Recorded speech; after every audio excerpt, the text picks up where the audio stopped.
ಅಮಾಯಕ ಪ್ರವಾಸಿಗರನ್ನ ಕೊಂದಿದ್ದಕ್ಕೆ ಪ್ರತೀಕಾರವಾಗಿ ಪಾಕಿಸ್ತಾನಕ್ಕೆ ಸಿಂಧೂ ನದಿ ನೀರು ಹರಿಯದಂತೆ ಭಾರತ ತಡೆದಿದೆ. ಇದರಿಂದ ಪತರುಗುಟ್ಟಿರೋ ಪಾಕಿಸ್ತಾನ ಇದೀಗ ಭಾರತಕ್ಕೆ ಹೊಸ ಬೆದರಿಕೆ ಹಾಕಿದೆ. ಪಾಕ್ಗೆ ಹರಿಯುವ ಸಿಂಧೂ ನದಿ ನೀರನ್ನ ಭಾರತ ನಿಯಂತ್ರಿಸಿದೆ. ಬಗ್ಲಿಹಾಲ್ ಡ್ಯಾಂನಿಂದ ಚನಾಬ್ ನದಿ ಮೂಲಕ ಪಾಕ್ಗೆ ಹರಿಯುವ ಸಿಂಧೂ ನೀರನ್ನ ಹರಿಯದಂತೆ ಭಾರತ ತಡೆದಿದೆ.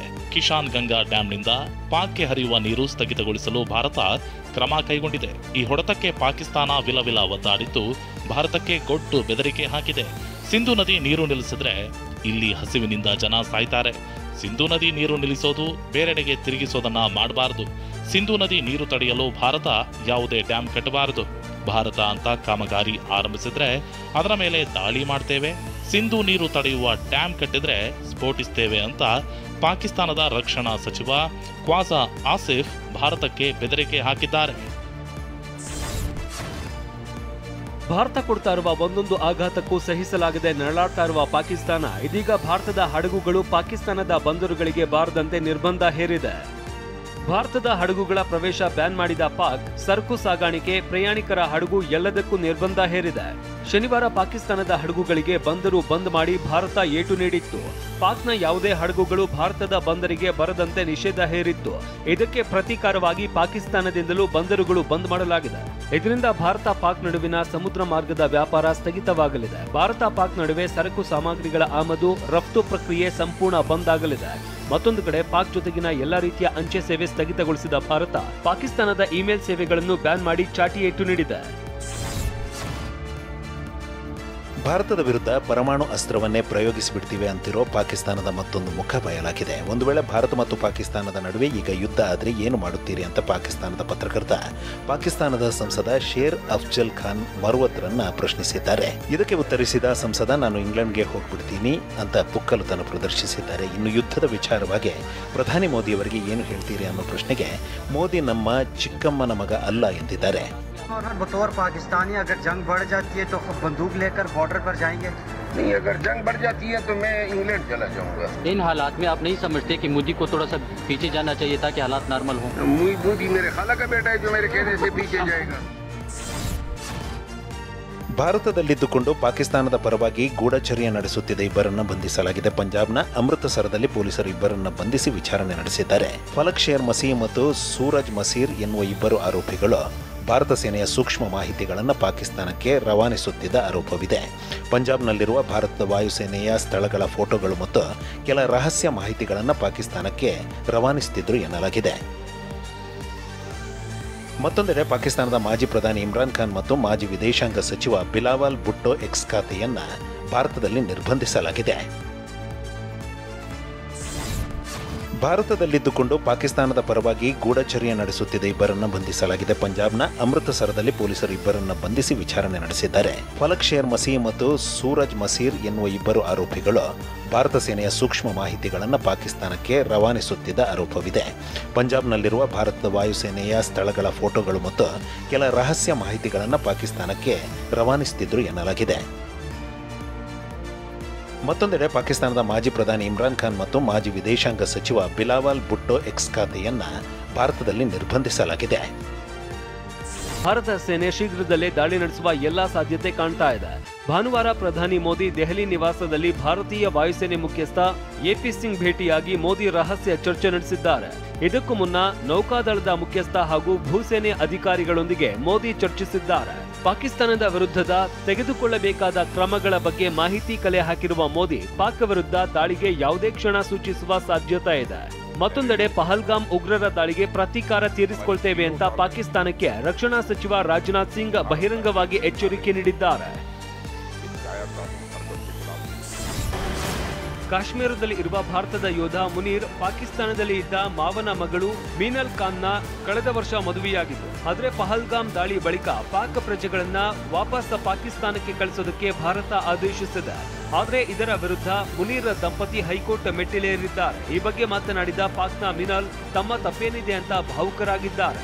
बेकसूर लोगों की जाने गई हैं, लेकिन उन सब में हमारा तो कोई कसूर नहीं है ना।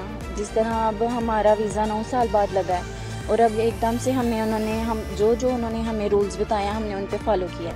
LTV के लिए भी हमने अप्लाई कर दिया था जो उन्होंने टाइम की लिमिट बताई थी और अब एकदम से वो हमें बोल रहे हैं कि ये जो सब कुछ हुआ है इसकी वजह से आपको रिटर्न करना है। साल तक हमने इंतज़ार किया, फिर हमारी ऑनलाइन शादी हुई है। मेरी फूफो के बेटे हैं, मतलब बुआ के बेटे हैं मेरी। हमारा ऑनलाइन निकाह हुआ है, फिर हमें वीज़ा मिला है।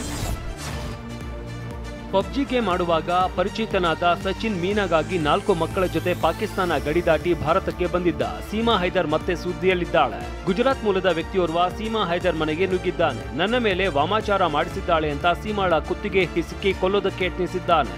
ಗುಜರಾತ್ ಮೂಲದ ತೇಜಸ್ ಹೆಸರಿನ ವ್ಯಕ್ತಿ ಸೀಮಾಳನ್ನ ಹುಡುಕಿಕೊಂಡು ಗುಜರಾತ್ನಿಂದ ದೆಹಲಿಗೆ ಬಂದಿಳಿದಿದ್ದಾನೆ. ಶನಿವಾರ ಸಂಜೆ ಗ್ರೇಟರ್ ನೋಯ್ಡಾದಲ್ಲಿ ಇರುವ ಸೀಮಾ ಹೈದರ್ ಮನೆ ಬಳಿ ಬಂದು ಬಾಗಿಲು ಬಡಿದಿದ್ದಾನೆ. ಬಾಗಿಲು ತೆರೆದ ಸೀಮಾ ಕುತ್ತಿಗೆ ಹಿಡಿದು ಉಸಿರುಗಟ್ಟಿಸೋದಕ್ಕೆ ಯತ್ನಿಸಿದ್ದಾನೆ. ಸೀಮಾ ಹೈದರ್ ಕಿರುಚಾಡುವ ಶಬ್ದ ಕೇಳಿ ಸ್ಥಳೀಯರು ಸಹಾಯಕ್ಕೆ ಬಂದಿದ್ದಾರೆ. ಸೀಮಾಳ ಕೊಲೆಗೆ ಯತ್ನಿಸಿದವನನ್ನ ಹಿಡಿದು ಪೊಲೀಸರಿಗೆ ಒಪ್ಪಿಸಿದ್ದಾರೆ. ವಿಚಾರಣೆ ವೇಳೆ ತೇಜಸ್ ಸೀಮಾ ನನ್ನ ಮೇಲೆ ವಾಮಾಚಾರ ಮಾಡಿಸಿದ್ದಾಳೆ ಅಂತ ಆರೋಪಿಸಿದ್ದಾನೆ. ತಾನೊಬ್ಬ ಮಾನಸಿಕ ರೋಗಿ ಅಂತ ಪೊಲೀಸರ ಮುಂದೆ ತೇಜಸ್ ಹೇಳಿಕೆ ನೀಡಿದ್ದಾನೆ. ಪಾಕಿಸ್ತಾನದ ಜಕೋಬಾಬಾದ್ ಮೂಲದ ಸೀಮಾ 2023ರಲ್ಲಿ ಕರಾಚಿ ತೊರೆದು ನೇಪಾಳ ಮೂಲಕ ಭಾರತಕ್ಕೆ ಬಂದಿದ್ದಾಳೆ. ಪಹಲ್ಗಾಮ್ ದಾಳಿ ಬಳಿಕ ಸೀಮಾ ಹೈದರ್ಲನ್ನ ಸರ್ಕಾರ ಪಾಕಿಸ್ತಾನಕ್ಕೆ ಕಳುಹಿಸುತ್ತಾ ಅನ್ನೋ ಚರ್ಚೆ ಶುರುವಾಗಿದೆ. ಸುಹಾಸ ಶೆಟ್ಟಿ ಬರ್ಬರ ಹತ್ಯೆ ಬೆನ್ನಲ್ಲೇ ವಿಶ್ವ ಹಿಂದೂ ಪರಿಷತ್ ಮುಖಂಡ ಶರಣ್ ಪಂಪ್ವೆಲ್ ಹಾಗೂ ಬಜರಂಗ ದಳದ ಮುಖಂಡ ಭರತ್ ಕುಮ್ಡೇಲ್ಗೆ ಜೀವ ಬೆದರಿಕೆ ಹಾಕಲಾಗಿದೆ. ಶರಣ್ ಪಂಪ್ವೆಲ್ಗೆ ಹತ್ಯೆಯಾಗುವುದಕ್ಕೆ ಶರಣಾಗುವಂತ ಬೆದರಿಕೆ ಹಾಕಲಾಗಿದೆ. ಇನ್ನು ಭರತ್ ಕುಮ್ಡೇಲ್ಗೆ ಮೇ 5ರಂದು ರಾತ್ರಿ 9:30ಕ್ಕೆ ನಿನ್ನ ಸ್ಥಳದಲ್ಲೇ ಕೊಲ್ಲುತ್ತೇವೆ ಅಂತ ಬೆದರಿಕೆ ಹಾಕಲಾಗಿದೆ. ಅಶ್ರಫ್ ಕೊಂದ ಭರತ್ನನ್ನ ಮರೆತಿಲ್ಲ, ವೇಟ್ ಅಂಡ್ ವಾಚ್ ಅಂತ ಆನ್ಫಿಕ್ಸೆಡ್ ಲೀಡರ್ ಹೆಸರಿನ ಇನ್ಸ್ಟಾಗ್ರಾಂ ಪೇಜ್ನಲ್ಲಿ ತಲವಾರಿನ ಫೋಟೋ ಜೊತೆಗೆ ಬೆದರಿಕೆ ಹಾಕಲಾಗಿದೆ. ಭರತ್ ಕುಮ್ಡೇಲ್ ಎಸ್ಟಿಪಿಐ ಮುಖಂಡ ಅಶ್ರಫ್ ಹತ್ಯೆಯ ಪ್ರಮುಖ ಆರೋಪಿಯಾಗಿದ್ದಾನೆ. 2017ರ ಜೂನ್ 21ರಂದು ಬಂಟ್ವಾಳದ ಬೆಂಜನಪದವು ಎಂಬಲ್ಲಿ ಅಶ್ರಫ್ ಕಲಾಯಿಯನ್ನ ಬರ್ಬರವಾಗಿ ಹತ್ಯೆಗೈಯಲಾಗಿತ್ತು. ಅಶ್ರಫ್ ಕೊಲೆ ಬಳಿಕ ಪ್ರತೀಕಾರವಾಗಿ ಶರತ್ ಮಡಿವಾಳ ಹತ್ಯೆಯಾಗಿತ್ತು. ಬಶೀರ್ ಹತ್ಯೆ ಆರೋಪಿ ಶ್ರೀಜಿತ್ ಅಲಿಯಾಸ್ ಶ್ರೀಜುಗೂ ಕೊಲೆ ಬೆದರಿಕೆ ಹಾಕಲಾಗಿದೆ. ಸಾಮಾಜಿಕ ಜಾಲತಾಣದಲ್ಲಿ ಶ್ರೀಜು ನೆಕ್ಸ್ಟ್ ಟಾರ್ಗೆಟ್ ಅಂತ ಪೋಸ್ಟ್ ಹಾಕಲಾಗಿದೆ. 2018ರಲ್ಲಿ ಮಂಗಳೂರಿನ ಕೊಟ್ಟಾರ ಚೌಕಿಯಲ್ಲಿ ಬಶೀರ್ನನ್ನ ಹತ್ಯೆಗೈಯಲಾಗಿತ್ತು. ಬಿಜೆಪಿ ಕಾರ್ಯಕರ್ತ ದೀಪಕ್ ರಾವ್ ಹತ್ಯೆ ಪ್ರತೀಕಾರಕ್ಕೆ ಬಶೀರ್ನನ್ನ ಕೊಲ್ಲಲಾಗಿತ್ತು. ಬಶೀರ್ ಕೊಲೆ ಕೇಸ್ನಲ್ಲಿ ಶ್ರೀಜಿತ್ ಅಲಿಯಾಸ್ ಶ್ರೀಜು ಆರೋಪಿಯಾಗಿದ್ದಾನೆ. ಕೇರಳದ ಕಾಸರಗೋಡು ಜಿಲ್ಲೆಯ ನಿಪ್ಪಾಳ ನಿವಾಸಿ ಶ್ರೀಜಿತ್ ಅಲಿಯಾಸ್ ಶ್ರೀಜುಗೆ ಕಿಲ್ಲರ್ಸ್ ಟಾರ್ಗೆಟ್ ಹೆಸರಿನ ಪೇಜ್ನಿಂದ ಬೆದರಿಕೆ ಹಾಕಲಾಗಿದೆ. ಮೊಬೈಲ್ಗೂ ಮೆಸೇಜ್ ಕಳಿಸಿರುವ ಕಿಡಿಗೇಡಿಗಳು ಎಲ್ಲಿದ್ದೀಯಾ ನೀನು, ನೆಕ್ಸ್ಟ್ ನೀನೇ ಅಂತ ಮಲಯಾಳಂ ಭಾಷೆಯಲ್ಲಿ ಬೆದರಿಕೆ ಮೆಸೇಜ್ ಕಳಿಸಿದ್ದಾರೆ. ಬಿಜೆಪಿ ಶಾಸಕ ಹರೀಶ್ ಪೂಂಜಾ ವಿರುದ್ಧ ಉಪ್ಪಿನಂಗಡಿ ಪೊಲೀಸ್ ಠಾಣೆಯಲ್ಲಿ ಎಫ್ಐಆರ್ ದಾಖಲಾಗಿದೆ. ಶನಿವಾರ ತೆಕ್ಕಾರು ಗೋಪಾಲಕೃಷ್ಣ ದೇವಸ್ಥಾನದ ಬ್ರಹ್ಮ ಕಳಶೋತ್ಸವದಲ್ಲಿ ಕೋಮು ಪ್ರಚೋದನಕಾರಿ ಭಾಷಣ ಮಾಡಿದ್ದಾರೆ ಎಂದು ತೆಕ್ಕಾರು ನಿವಾಸಿ ಇಬ್ರಾಹಿಂ ಎಸ್ಬಿ ಎಂಬುವರು ದೂರು ನೀಡಿದರು. ಮುಸ್ಲಿಂ ಧರ್ಮದ ವಿರುದ್ಧ ಅವಹೇಳನಕಾರಿ ಹಾಗೂ ಪ್ರಚೋದನಕಾರಿ ಭಾಷಣ ಮಾಡಿದ್ದಾರೆಂದು ಆರೋಪಿಸಿದರು. ಈ ಹಿನ್ನೆಲೆಯಲ್ಲಿ ಬಿಎನ್ಎಸ್ ಆಕ್ಟ್ 196, 352 ಕ್ಲಾಸ್ 2ರ ಅಡಿ ಪ್ರಕರಣ ದಾಖಲಿಸಲಾಗಿದೆ. ಮಂಗಳೂರಲ್ಲಿ ಕೇವಲ ಮುಸ್ಲಿಂ ಮುಖಂಡರ ಜೊತೆ ಸಭೆ ನಡೆಸಿದ್ದಾರೆಂಬ ಬಗ್ಗೆ ಪ್ರತಿಕ್ರಿಯೆ ನೀಡಿದ ಗೃಹ ಸಚಿವ ಜಿ ಪರಮೇಶ್ವರ್, ನಾನು ಮೀಟಿಂಗ್ ಕರೆದಿರಲಿಲ್ಲ, ಅವರಾಗಿಯೇ ಬಂದು ಭೇಟಿಯಾಗಿದ್ದರು ಎಂದಿದ್ದಾರೆ. ಬೇರೆ ಸಮುದಾಯದವರು ಬಂದು ಭೇಟಿಯಾಗಬೇಕಿತ್ತು, ಆದರೆ ಬರಲಿಲ್ಲ. ಕಾಂಗ್ರೆಸ್ ನಾಯಕ ರಮಾನಾಥ್ ರೈ ಬಂದಿದ್ರು, ಅವರು ಹಿಂದೂ ಅಲ್ವಾ ಅಂತ ಪ್ರಶ್ನಿಸಿದ್ದಾರೆ. ಅಲ್ಲ, ನಿನ್ನೆ ಮುಸ್ಲಿಂ ಸಮುದಾಯ ಮುಖಂಡರು ಕೂಡ ತಮ್ಮ ಅವರು ಆಗ ಅವ್ರು ಬಂದರು, ನಾನೇನು ಮಾಡೋದಿದೆ, ಬರಬೇಡಿ ನೀವು ಅಂತ ಹೇಳೋಕ್ಕಾಗ್ತದೆ. ಇವರು ಬರಬೇಕಾಗಿತ್ತು. ನಮ್ಮ ಬೇರೆ ಸಮುದಾಯದವರು ಕೂಡ ಬಂದು ನನಗೆ ರೆಪ್ರೆಸೆಂಟೇಷನ್ ಕೊಟ್ಟಿದ್ರೆ ಅಥವಾ ವಿಚಾರಗಳನ್ನ ಹೇಳಿದರೆ ಅದನ್ನು ಕೇಳ್ತಾ ಇದ್ದೆ. ಅಲ್ಲದೆ ಸುಹಾಸ್ ಕುಟುಂಬಕ್ಕೆ ಸಾಂತ್ವನ ಹೇಳಲು ಹೋಗಬೇಡಿ ಎಂದು ಹೇಳಿಲ್ಲ ಎಂದು ಪರಮೇಶ್ವರ್ ಸ್ಪಷ್ಟನೆ ನೀಡಿದ್ದಾರೆ. ಸಮಾಜ ಘಾತುಕ ಶಕ್ತಿಗಳನ್ನು ಮಟ್ಟಹಾಕಲು ವಿಶೇಷ ವಿಂಗ್ ರಚನೆ ಮಾಡೋದಾಗಿ ಗೃಹ ಸಚಿವ ಪರಮೇಶ್ವರ್ ಹೇಳಿದ್ದಾರೆ. ಈ ಬಗ್ಗೆ ಪ್ರತಿಕ್ರಿಯೆ ನೀಡಿದ ಸಿಎಂ ಸಿದ್ದರಾಮಯ್ಯ, ಪರಮೇಶ್ವರ್ ಜೊತೆ ಮಾತನಾಡಿ ಬಳಿಕ ಕ್ರಮ ತೆಗೆದುಕೊಳ್ಳುತ್ತೇನೆ ಎಂದಿದ್ದಾರೆ. ಯಾರು ಸಮಾಜಘಾತಕ ಶಕ್ತಿಗಳಿದ್ದಾವೆ ಅವುಗಳನ್ನು ಮಟ್ಟ ಹಾಕಲಿಕ್ಕೆ ಮತ್ತು ಪತ್ತೆ ಹಚ್ಚಲಿಕ್ಕೆ ಒಂದು ವಿಂಗ್ ಬೇಕಾಗ್ತದೆ. ಅದಕ್ಕೆ ಒಂದು ಸ್ಪೆಷಲ್ ವಿಂಗ್ ಬೇಕಾಗ್ತದೆ. ಅದನ್ನು ಮಾಡಬೇಕು ಅಂತ ಅವ್ರು ಹೇಳಿದ್ದಾರೆ. ಅವ್ರ ಜೊತೆ ಮಾತಾಡಿ, ನಾನು ಹೋಮ್ ಮಿನಿಸ್ಟರ್ ಜೊತೆ ಮಾತಾಡಿ ಆಮೇಲೆ ಕ್ರಮ ತಗೊಳ್ತೀನಿ. ಇನ್ನು ಕರಾವಳಿ ಭಾಗದಲ್ಲಿ ಕೋಮು ಗಲಭೆ ಹಿನ್ನೆಲೆ ವಿಶೇಷ ಅಧಿವೇಶನ ಕರೆಯುವಂತೆ ಕನ್ನಡ ಪರ ಹೋರಾಟಗಾರ ವಾಟಾಳ್ ನಾಗರಾಜ್ ಆಗ್ರಹಿಸಿದ್ದಾರೆ.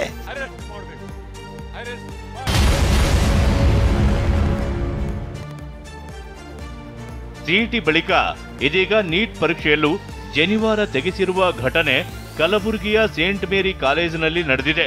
ಪರೀಕ್ಷಾ ಕೇಂದ್ರದಲ್ಲಿ ಶ್ರೀಪಾದ್ ಪಾಟೀಲ್ ಅನ್ನೋರ ಜನಿವಾರವನ್ನ ಅಧಿಕಾರಿಗಳು ತೆಗೆಸಿ ನಂತರ ಪರೀಕ್ಷೆಗೆ ಕೂರಿಸಿದ್ದಾರೆ.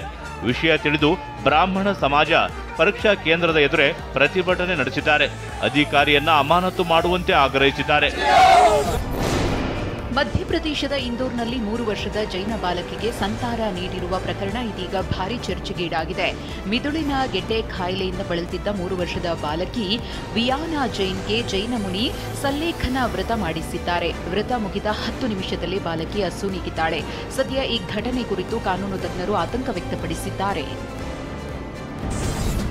ಮಾಲ್ಡೀವ್ಸ್ ಅಧ್ಯಕ್ಷ ಮೊಹಮ್ಮದ್ ಮುಯಿಜು ಸುದೀರ್ಘ 15 ಗಂಟೆ ಸುದ್ದಿಗೋಷ್ಠಿಯನ್ನು ನಡೆಸಿ ದಾಖಲೆ ಬರೆದಿದ್ದಾರೆ. ಈ ಮೂಲಕ ಉಕ್ರೇನ್ ಅಧ್ಯಕ್ಷ ವಾಲ್ದಿಮಿರ್ ಝೆಲೆನ್ಸ್ಕಿಯ ದಾಖಲೆಯನ್ನ ಮುಯಿಜು ಮುರಿದಿದ್ದಾರೆ. ಶನಿವಾರ ಬೆಳಗ್ಗೆ 10 ಗಂಟೆಯಿಂದ ಮಧ್ಯರಾತ್ರಿಯವರೆಗೆ ನಿರಂತರವಾಗಿ ಮಾತನಾಡಿದ್ದಾರೆ.